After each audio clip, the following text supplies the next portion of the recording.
Phronesis investor academy के इस brand new video में आप सभी का स्वागत है। सेंसेक्स को फर्स्ट 30,000 क्रॉस करने में ऑलमोस्ट 21 इयर्स का टाइम लगा था और आपको पता है कि नेक्स्ट 30,000 क्रॉस करने में सेंसेक्स को कितना टाइम लगा है।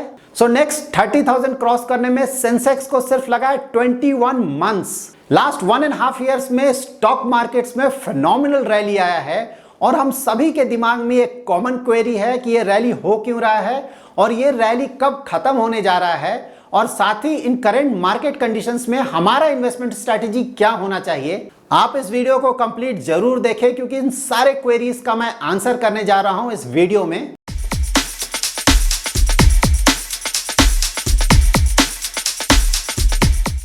स्टॉक मार्केट्स ऊपर क्यों जा रहा है, तो इसके 4 प्रोमिनेंट रीजंस हैं। तो फर्स्ट रीजन है easy liquidity. Easy liquidity means market में काफी ज्यादा पैसा है। तो ये पैसा आ कहां से रहा है, तो नंबर 1 ये पैसा आ रहा है यूएस में। फेडरल रिजर्व जो कि यूएस का सेंट्रल बैंक है, उसका अगर आप बैलेंस शीट चेक करें कोरोना पैंडेमिक से पहले, दैट इज फरवरी 2020 को, तो उनका बैलेंस शीट था अबाउट 4.17 ट्रिलियन US डॉलर्स। लेकिन अगर आप रिसेंटली उनका बैलेंस शीट चेक करें, दैट इज 15 सितंबर 2021, तो उनका बैलेंस शीट बढ़कर हो गया 8.5 trillion US dollars. So because of this corona pandemic last 1.5 years में उनका balance sheet about 4 trillion US dollar से बढ़ा है। फेडरल रिजर्व का बैलेंस शीट इसलिए बढ़ा है क्योंकि वो every month at least 120 billion US dollars का बॉन्ड परचेस कर रहे हैं, और जब भी वो बॉन्ड परचेस कर रहे हैं तो नेचुरली उसके लिए वो पेमेंट कर रहे हैं, एंड दैट्स व्हाई इतना ज्यादा लिक्विडिटी है मार्केट में। End of course because of this huge borrowing rate, US का इंटरेस्ट रेट अभी काफी कम है। अगर आप उनका बेंचमार्क बोरोइंग रेट देखें तो ये अभी है 0 to 0.25%। Like US European central bank भी बॉन्ड्स परचेस कर रहा है और एवरी मंथ वो भी अबाउट 20 बिलियन यूरोस का बॉन्ड परचेस कर रहे हैं, और टोटल बॉन्ड परचेस का टारगेट है यूरोपियन सेंट्रल बैंक का अबाउट 2.19 ट्रिलियन US डॉलर्स, जो कि ऑफ कोर्स काफी ज्यादा है और इसके कारण भी काफी लिक्विडिटी है मार्केट में। End of course European countries में इंटरेस्ट रेट्स काफी कम है। So like US and Europe, ज्यादातर कंट्रीज में because of corona pandemic interest rates काफी कम है। सो नाउ हमें ये पता है कि मार्केट में इतना सारा पैसा आ कहां से रहा है। अब हमें ये जानना है कि जो इतना सारा पैसा मार्केट में है उसका एक मेजर पोर्शन इक्विटी में क्यों जा रहा है, क्योंकि दूसरे एसेट क्लासेस भी हैं जहां ये पैसा जा सकता है। लाइक ये पैसा डेट में जा सकता है, या फिर कमोडिटीज लाइक गोल्ड में जा सकता है, या फिर रियल एस्टेट में जा सकता है। तो इसका एक बड़ा हिस्सा इक्विटी में ही क्यों आ रहा है। मार्केट्स में जो पैसा है ऑफ कोर्स वो सारे एसेट क्लासेस में जा रहा है, वो रियल एस्टेट में भी जा रहा है, वो डेट में भी जा रहा है, एंड ऑफ कोर्स वो कमोडिटीज लाइक गोल्ड में भी जा रहा है। लेकिन ऑफ कोर्स उसका एक बड़ा हिस्सा इक्विटी में भी आ रहा है। इक्विटी में एक बड़ा पैसा आने का ऑफ कोर्स सबसे बड़ा रीजन ये है कि इक्विटी मार्केट्स का रिटर्न्स फेनोमिनल रहा है लास्ट 1.5 ईयर्स में। अगर आप यूएस मार्केट्स को देखें या इंडियन मार्केट्स को देखें तो इन सारे मार्केट्स का परफॉर्मेंस काफी अच्छा रहा है। लास्ट 1.5 ईयर्स में अगर आप दूसरे एसेट क्लासेस का परफॉर्मेंस देखें लाइक रियल एस्टेट या कमोडिटीज में गोल्ड, तो उनका रिटर्न्स काफी ज्यादा अच्छा नहीं रहा है। सिमिलरली अगर आप डेट का भी रिटर्न्स देखें तो इंटरेस्ट रेट्स काफी कम है, तो नेचुरली डेट में भी आपको ज्यादा अच्छा रिटर्न्स नहीं मिल रहा है। तो in this scenario of course equity markets में ज्यादा पैसा आ रहा है क्योंकि यहां रिटर्न्स ज्यादा है। सो नाउ हमने फर्स्ट 2 रीजंस को समझ लिया है, that is easy liquidity and no alternative to equity. Now third prominent reason है परफॉर्मेंस ऑफ इंडियन कंपनीज। अगर इंडियन कंपनीज का profit after tax that is earnings देखें आप फाइनेंशियल ईयर 2022 का, तो ये अबाउट 30% होने का उम्मीद है। और अगर आप फाइनेंशियल ईयर 2023 का भी देखें तो हम ये एक्सपेक्ट कर रहे हैं कि हमारे कंपनीज का एवरेज अर्निंग अबाउट 20% होगा, जो कि काफी अच्छा है। तो अगर इंडियन कंपनीज का परफॉर्मेंस अच्छा है और इन कमिंग ईयर्स ऑल्सो इनका परफॉर्मेंस काफी अच्छा रहने का उम्मीद है, तो नेचुरली इन कंपनीज के स्टॉक्स का परफॉर्मेंस भी अच्छा रहेगा। स्टॉक मार्केट्स के ऊपर जाने का एक बहुत बड़ा रीजन ये भी है कि कोरोना इन्फेक्शन के केसेस काफी कम हुए हैं। इंडिया में अभी तक कोरोना का 3rd वेव नहीं आया है और जो वैक्सीनेशन ड्राइव है वो काफी तेजी से चल रहा है इंडिया में। नाउ हम ये जानेंगे कि स्टॉक मार्केट्स में ऐसा क्या हो सकता है जिसके कारण स्टॉक मार्केट्स गिर सकता है। स्टॉक मार्केट्स में जो सबसे बड़ा रिस्क फिलहाल है वो ये है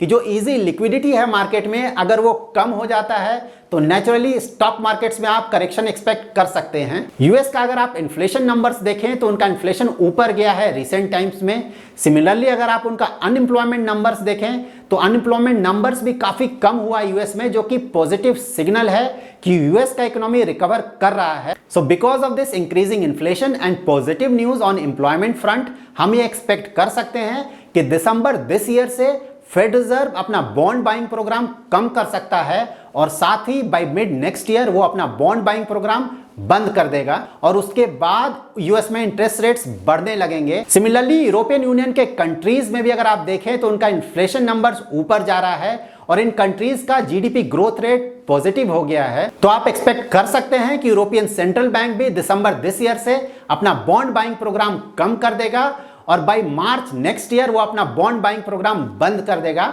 और उसके बाद यूरोप में भी इंटरेस्ट रेट्स ऊपर जा सकते हैं। इंडिया में भी अगर आप देखें तो यहां भी इन्फ्लेशन नंबर्स ऊपर जा रहे हैं और साथ ही इकोनॉमिक एक्टिविटी में भी अच्छा इंप्रूवमेंट आया है।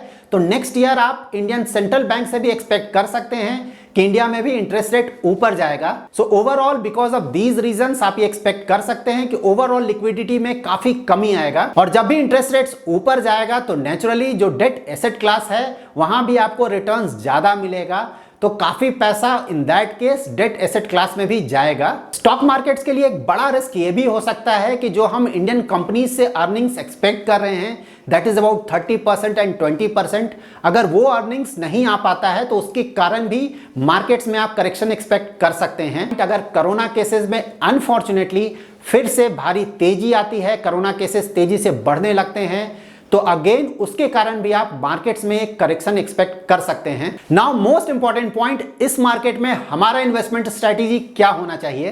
तो क्या हमें इस मार्केट में अपना किसी भी तरह का इन्वेस्टमेंट इंक्लूडिंग एसआईपी कंप्लीटली बंद कर देना चाहिए। स्टॉक मार्केट्स काफी तेजी से ऊपर जा रहा है तो ऑफ कोर्स ये सभी के लिए काफी अच्छा न्यूज है क्योंकि सभी को काफी अच्छे रिटर्न्स मिल रहे हैं इक्विटी मार्केट से। इस तेजी से बढ़ते हुए स्टॉक मार्केट में जो मेरा कंसर्न है वो ये है कि स्टॉक मार्केट में कोई माइनर करेक्शन भी नहीं हो रहा है। स्टॉक मार्केट्स में माइनर करेक्शन लाइक 5 to 10% का करेक्शन सेफ्टी वॉल्व की तरह काम करते हैं और ये करेक्शंस मार्केट के हेल्दी ग्रोथ के लिए काफी जरूरी होते हैं। स्टॉक मार्केट्स जब तेजी से ऊपर जाते हैं तो सारे कंपनीज के स्टॉक्स ऊपर जाते हैं, उस समय इट डजंट मच मैटर कि उस कंपनी का परफॉर्मेंस कैसा रहा है।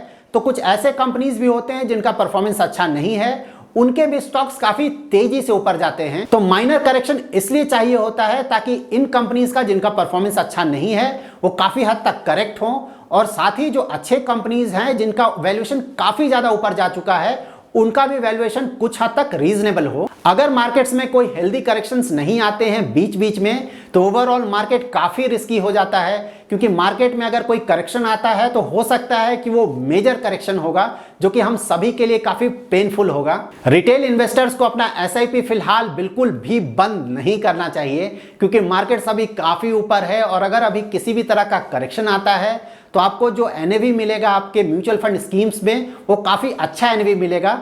तो फिलहाल आप एसआईपी बंद करने की बिल्कुल भी सोचे नहीं और साथ ही जब मार्केट करेक्ट हो उस समय भी आप अपना एसआईपी बंद नहीं करें। अगर आपने स्टॉक मार्केट्स में अपना पैसा किसी फाइनेंशियल गोल के लिए इन्वेस्ट किया है और वो financial goal next 1 to 2 years में आने वाला है, इन दैट केस आपको वो पैसा जरूर विड्रॉ कर लेना चाहिए और उस पैसे को आप एफडी या डेट में इन्वेस्ट कर सकते हैं। जब भी आपका फाइनेंशियल गोल पास आने वाला है तो उस समय आप अपने पैसे को इक्विटी मार्केट्स में बिल्कुल भी नहीं रखें क्योंकि जब आप उस पैसे को निकालने जाएंगे और अनफॉर्चुनेटली उस समय अगर मार्केट करेक्ट होता है तो आपका ज्यादातर प्रॉफिट जा चुका होगा और आप अपने फाइनेंशियल गोल को पूरा नहीं कर पाएंगे। और अगर आपके पोर्टफोलियो में कोई ऐसा स्टॉक या म्यूचुअल फंड स्कीम है जिसका लास्ट फ्यू ईयर्स में परफॉर्मेंस अच्छा नहीं रहा है और going ahead in future also अगर आप उससे अच्छा परफॉर्मेंस एक्सपेक्ट नहीं कर रहे हैं तो वहां भी आपको प्रॉफिट बुक करना चाहिए और उस प्रॉफिट को आप फिलहाल डेट में रखें और सिस्टमैटिकली इक्विटी या म्यूचुअल फंड स्कीम्स में इन्वेस्टमेंट स्टार्ट करें। अभी मार्केट्स काफी ऊपर है तो इस समय यह भी अच्छा होगा कि हम अपने पोर्टफोलियो में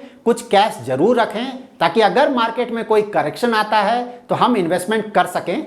so that's it in this video. अगर आपको यह वीडियो पसंद आया है तो जरूर लाइक एंड शेयर करें और अगर अभी तक आपने हमारा YouTube चैनल सब्सक्राइब नहीं किया है तो जरूर सब्सक्राइब करें। हमारे YouTube चैनल में आपको म्यूचुअल फंड से रिलेटेड सारे लेटेस्ट अपडेट मिलते रहेंगे, साथ ही म्यूचुअल फंड में जितने भी कैटेगरीज हैं, जितने भी टॉप फंड्स हैं, इन सारे कैटेगरीज एंड टॉप फंड्स में हमने ऑलरेडी डिटेल वीडियो पब्लिश किया हुआ है।